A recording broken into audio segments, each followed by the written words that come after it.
The nature of the mind is to be restless. So how can we talk about a peaceful mind when we know that inherently the mind is restless? For that, we have to understand what is the nature of mind and what is the nature of you.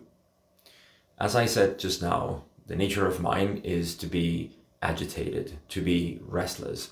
We can see this when we begin to look inward at our thought patterns and our decision-making processes, that there's always a problem solving. There is always taking from memory and trying to solve unresolved thoughts that are still arising in the mind. So that's the first thing to notice, that when we look at the mind, we always look at what seems to be a turmoil. Right? At the beginning, we may feel that there is a turmoil going on, and there's a reason for that. And that actually is the reason why we look for peace. And we're going to get to that. But first, let's understand that the nature of the mind is to just think, think, think. And in its own nature, is trying to solve problems.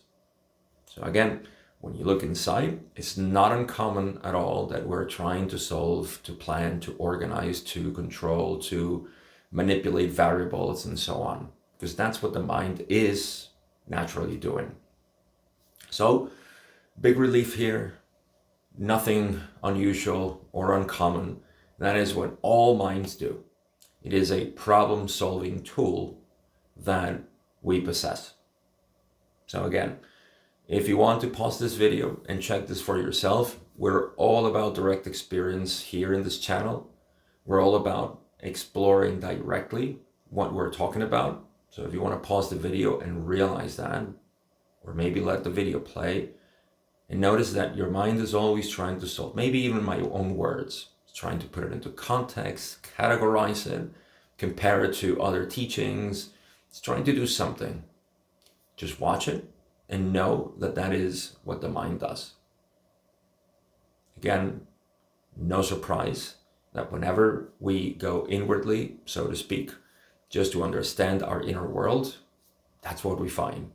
We find trying to solve this and trying to find an answer and trying to resolve this problem and trying to bring back unresolved things from the past to kind of solve them again and revisit them and reanalyze it. So that's okay. We have nothing against that.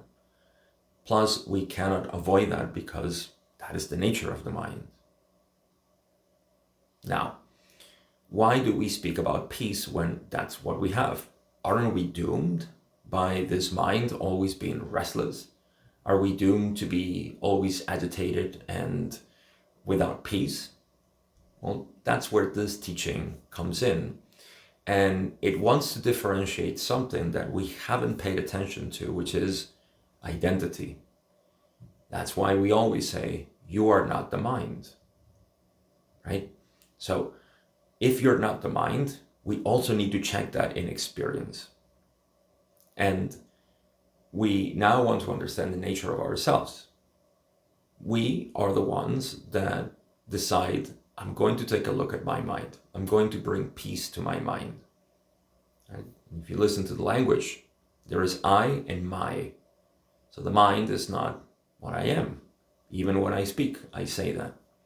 So the first thing is that we'll find a confusion. And that confusion is, am I not my mind? It's a very good question because we have to investigate it. As I said, we're all about direct experience, investigation, and exploring all these concepts and understandings in our own practice. So, if I'm the witness of my mind and I watch everything come and go, as we usually do in our practice, then I can definitely say for certain that I am not the mind. I'm always observing the mind. This understanding, which is not a thought, it is a realization. That's why we speak about realization. Self-realization refers to exactly that. It's nothing exotic about self-realization. It's about realizing self, who you are. So, again, I'll repeat that. Self-realization is not a thought.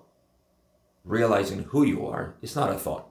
So even the thought that says, I am not my mind, is still a thought, is an agitation, is the mind repeating or trying to abstract realization in its own way to categorize it. That's fine. Remember, from the beginning, we have nothing against the mind spitting out solutions, spitting out concepts, spitting out ideas, whatever it is. We're not against that. We're also not about identifying with the mind. So if you identify with the thought, I am not the mind, you're caught in a little basket or a capsule. Release that too. Allow that thought to go away and stay with that which gave you realization. That which gave you realization is simply answering the question or looking for the answer, actually, of who am I in this moment? If I am observing the mind, what is that is observing the mind? Again, the mind will say, got it. I know now. What's next? There is no next. There is just realization. That's it. The mind is the only one that would put this into time. The mind will be the only one that will try to put it into motion, meaning now that I have realization, what's next? How do I apply this? There is no future application of this. There is only presence. Because in realization, there's just this moment of knowing who you are.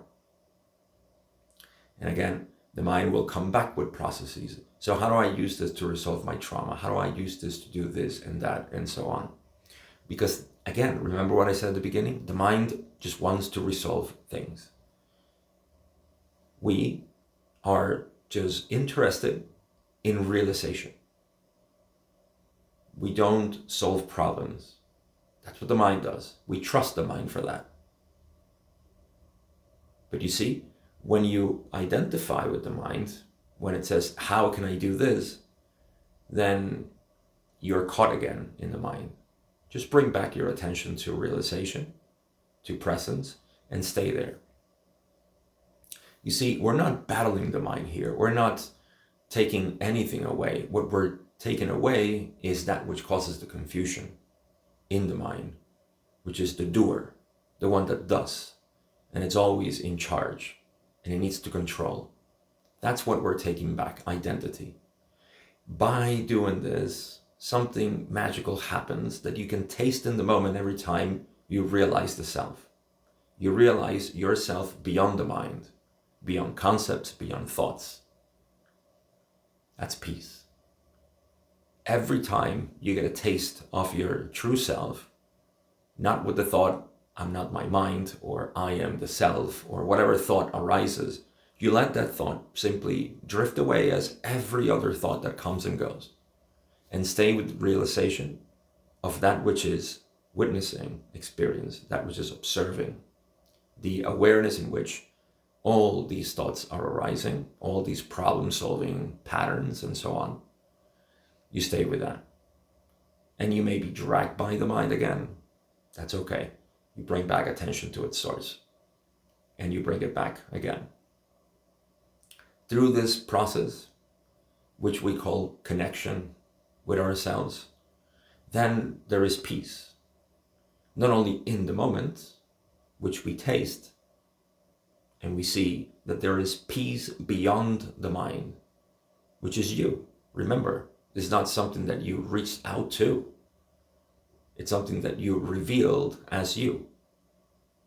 So the more you get a taste of this, the more it begins to be your own nature. You're recovering your true identity. So now the processes of the mind are released from the self, the separate self, the ego, the one that wants to do, the doer. So it's released from that, and then all the problem-solving patterns that it has, they can continue to unfold without any interference. That's what we call inner peace, or greater peace in life, or a peaceful mind, is not one that is not restless.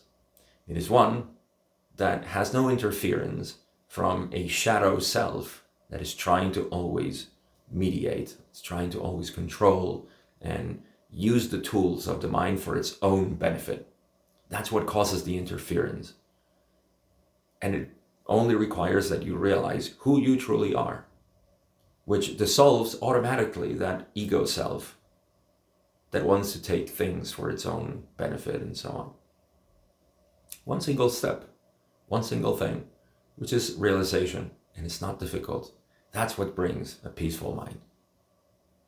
I hope this video is helpful to realize that this is not something complicated, that this is not something advanced, and it's something that is available right now. You don't need techniques, you don't need practices, you don't need to read more, you don't need to do anything else.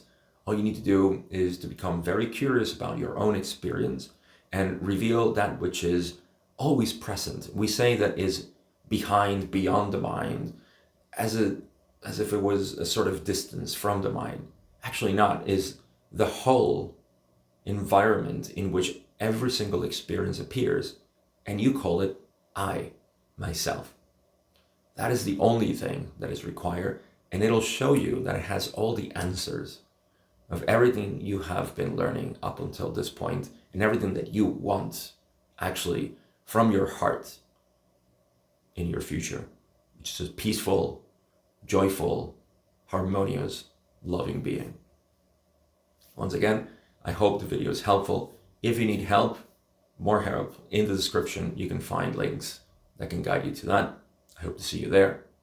I hope you have a wonderful day. See you in the next video.